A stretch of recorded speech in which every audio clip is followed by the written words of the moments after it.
ये बात जो अभी तक कही गई, पिछले चुनाव का नतीजा देखिए, उसके बाद के जो सर्वेज़ हैं, वो भी जो कहते हैं, कि साहब डोनाल्ड ट्रंप आज की तारीख में भी, हारने के बाद भी जो अमेरिका के सबसे लोकप्रिय नेताओं में से है, जो जो उनकी पॉपुलैरिटी थी, इन इन नतीजों के आने के पहले तक की पॉपुलैरिटी मान लीजिए, उसको लेके लोगों में बहुत डर था, खास तौर पे वो लोग जो ट्रंप की राजनीति के विरोधी हैं। उनको लगता था कि ये कुछ न कुछ करके रिपब्लिकन पार्टी इनके कब्ज़े में है, ये दोबारा आ सकते हैं। या ये दोबारा न भी आएँ, तो जो आएगा वो इनके प्रभाव में इतना ज़्यादा होता है, कि ये चीज़ें अपनी तरह से चलवा सकते हैं। ये जो नतीजे हैं, जिस तरह से आपने बताया और अभी हमारे दर्शक कह रहे हैं कि आप लोगों को कुछ समझ नहीं है, Trump is done and dusted. ये ऐसा तो नहीं कि ट्रंप की वजह से ही जनता के अंदर ये नाराज़गी पैदा हो गई हो, ये जो सारे जितने सितारे आप बता रहे हैं गर्दिश में चले गए, वो इसी वजह से चले गए कि पब्लिक को भी ये बात समझ में आ रही है, कि दोबारा ट्रंप पिछले रास्ते से घुसने की तैयारी कर रहे हैं? केवल ट्रंप की वजह से नहीं, अगर केवल ट्रंप की वजह से होता तो रिपब्लिकन पार्टी में जब उम्मीदवारों का चयन हो रहा था, उसी वक़्त बगावत हो जाती। उस वक़्त हुँ। बगावत नहीं हुई। उस वक़्त सारे ये सोच करके ट्रंप की बात मान रहे थे, ये सारे नेता जो आज खड़े हो गए हैं, जिनको हुँ। आज नैतिकता दिखाई देने लग गई है, वो उस वक़्त चुप थे। वो इसलिए चुप थे कि उनको ये विश्वास नहीं था कि ट्रंप साहब की इतनी बुरी तरह से हार होगी या उनके उम्मीदवारों की इतनी बुरी तरह से हार होगी। इसके पीछे कारण क्या रहे? कारण हुँ। जो है वो उन पर अभी भी चुनावी पंडित जो है वो अपनी माथापच्ची कर रहे हैं। लेकिन लगता ये है, एक तो जो गर्भपात अधिकार विरोधी जो फैसला आया था सुप्रीम कोर्ट का, हुँ। उसको लेकर के भले ही अमेरिका में ये दिखाया हो, मीडिया में जो है वो बराबर की उसके समर्थक भी थे, उसके विरोधी भी थे। तो हुँ। एक तरह से दोनों तरह की राय हमें देखने को, सुनने को, पढ़ने को मिल रही थी। लेकिन जो हुँ। युवा पीढ़ी है, उसको इससे भारी चिंता हुई और हुँ। उसमें भी जो शहरी युवा पीढ़ी है, जो पढ़ी-लिखी युवा पीढ़ी है, उसको लगा कि ये तो हमारे जो व्यक्तिगत जो हमारा निजी जीवन है, उसको वो एक तरह से बाँधने की कोशिश है। और अमरीकी जो है, वो सबसे ज़्यादा नफ़रत अगर किसी बात से करता है, तो वो उसके ऊपर डाली गई बंदिशों से करता है, उसको बंदिश बिल्कुल पसंद नहीं। तो इसलिए एक तो वो जो है उसका असर हुआ। दूसरा जो सबसे बड़ा असर हुआ कि ये जो चुनाव के नतीजे हम नहीं मानेंगे और सेक्रेटरी ऑफ स्टेट आपने खड़े कर दिए, ये जो इस तरह की साजिशें और इस तरह की चीज़ें जब होते हुए लोगों ने देखी, तो हुँ। रिपब्लिकन पार्टी के तो शायद मतदाता कम आए, लेकिन जो डेमोक्रेटिक पार्टी का जो मतदाता है, जो आम तौर पर मध्यावधि चुनाव में बहुत ज़्यादा दिलचस्पी नहीं लेता है, उसको भी डर लगा हुँ। और वो आया। तो ये जो बार-बार बाइडेन साहब ये कह रहे थे कि लोकतंत्र इस वक़्त खतरे में है, तो वो लोकतंत्र खतरे में है नारे ने काम किया, जिसकी वजह से डेमोक्रेटिक वोट बढ़ा और डेमोक्रेटिक वोट भी ऐसा वोट जो डाक से आता है, जो आम तौर पे डेमोक्रेटिक पार्टी का पक्का वोट माना जाता है। हुँ। ये दूसरा कारण रहा और तीसरा कारण ये जो हव्वा बना रखा था कि महँगाई है, मर गए, मर गए, मर गए। आप देखें 1969 के बाद 1969 53 जी। साल पहले की बात कर रहा हूँ। हुँ। 1969 के बाद बेरोज़गारी की दर इतनी नीची अमेरिका में पहली बार है। इस वक़्त हुँ। अमेरिका में बेरोज़गारी 3.5% इसका मतलब क्या हुआ? इसका मतलब ये हुआ कि इकोनॉमी जो है वो बिल्कुल स्वस्थ हालत में है। ये जो हुँ। महँगाई है, इस महँगाई का न ट्रंप साहब कुछ कर सकते हैं, न बाइडेन के पास इलाज है, न किसी और के पास इलाज है। ये अंतर्राष्ट्रीय इसके बहुत से कारण हैं और उन कारणों की वजह से महँगाई है। ठीक है, हुँ। महँगाई जो है लोगों के पेट पे लात मार रही है, उनको इससे जो है वो हो रहा है, लेकिन बेरोज़गार तो नहीं है ना। खा हुँ। रोज़ी-रोटी का जो है वो प्रश्न नहीं है इस वक़्त। प्रश्न इसका है कि मेरा ज़्यादा पैसा उस पे खर्च हो रहा है। तो ठीक है, हुँ। लोगों को ये समझ में आया। अगर रोज़ी-रोटी का प्रश्न होता तो मुझे लगता है जो है काफ़ी चोट पहुँचती डेमोक्रेटिक पार्टी को। तो ये भी कि जो महँगाई का जो हव्वा मीडिया ने खड़ा किया था, वो उतना काम उसने नहीं किया। और सबसे बड़ी बात जो अमरीकी राजनीति के बारे में समझने की वो ये है कि दोनों पार्टियों में केवल रिपब्लिकन पार्टी नहीं, डेमोक्रेटिक और रिपब्लिकन दोनों पार्टियों में जो अतिवादी जो मतलब कुछ एक्सट्रीमिस्ट किस्म की जो ताकतें होती हैं, वो कंट्रोल किए हुए हैं।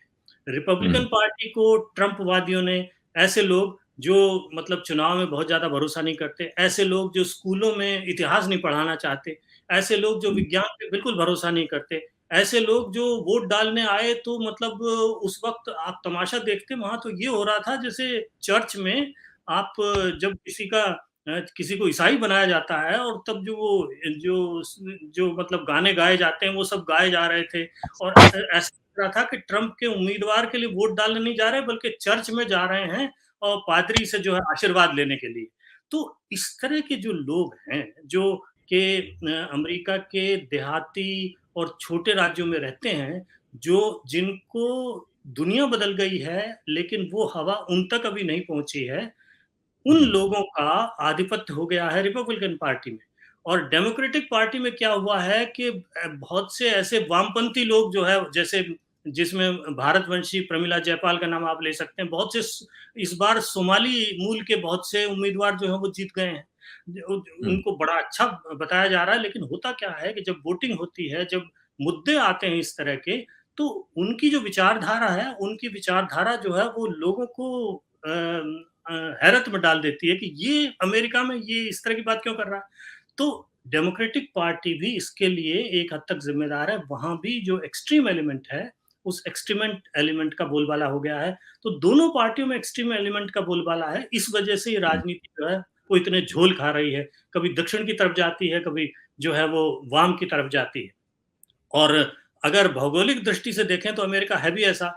जितने भी हुँ, बड़े शहर हैं, जितने भी हुँ, औद्योगिक केंद्र हैं, वो पूर्वी और पश्चिमी किनारे पे केंद्रित हैं और जो बीच के जो 27-28 जो राज्य हैं, वो सारे के सारे वही पुराने खेती-बाड़ी वाले और वही जो मतलब पुराना उनका ढर्रा है, वही ईसाई उनका जो है उनकी नैतिकता है, जो 200 साल पुरानी, 250 साल पुरानी, वो मतलब एक ईसाई नैतिकता में और गोरों की नैतिकता में उस सब में विश्वास करते हैं, उनको दुनिया के बदलने से कोई लेन-देन नहीं है।